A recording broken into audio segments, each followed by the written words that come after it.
Actor മമ്മൂട്ടിയെ കുറിച്ച് പ്രത്യേകിച്ച് ആരോടും പറയേണ്ട ആവശ്യമില്ല. അദ്ദേഹത്തിൻ്റെ പേഴ്സണാലിറ്റിയും അദ്ദേഹത്തിൻ്റെ അഭിനയ മികവും ഒക്കെ നമുക്കറിയാവുന്ന കാര്യമാണ്. പക്ഷെ മമ്മൂട്ടി എന്ന ഒരു മനുഷ്യനുള്ള ഗുണങ്ങൾ നമ്മൾ അത്രത്തോളം അറിഞ്ഞു കാണില്ല എന്നുള്ളതാണ്. അപ്പോൾ അദ്ദേഹത്തെക്കുറിച്ച് പറയുന്ന വളരെയധികം തങ്കലിപികളാൽ ചേർത്ത വാക്കുകളാണ് ഇവിടെ കൊടുത്തിട്ടുള്ളത്.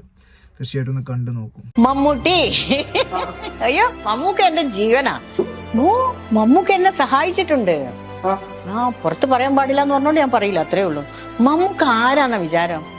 ഈ ആൾക്കാരിങ്ങനെ പറയുന്നില്ലേ ഓരോ കാര്യങ്ങൾ, ഇങ്ങനെ അനോണിമസ് കേൾക്കുമ്പോണ്ടല്ലേ ശരിക്കും നമുക്ക് തൊഴിക്കാൻ തോന്നും.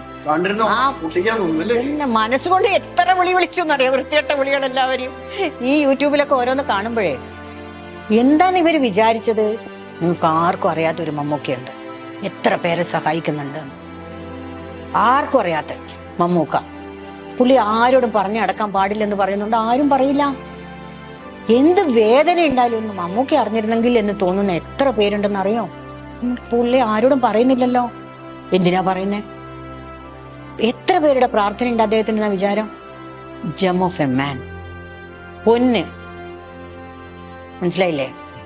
പൊന്ന്, അതാണ് ആ മനുഷ്യൻ മമ്മൂട്ടി.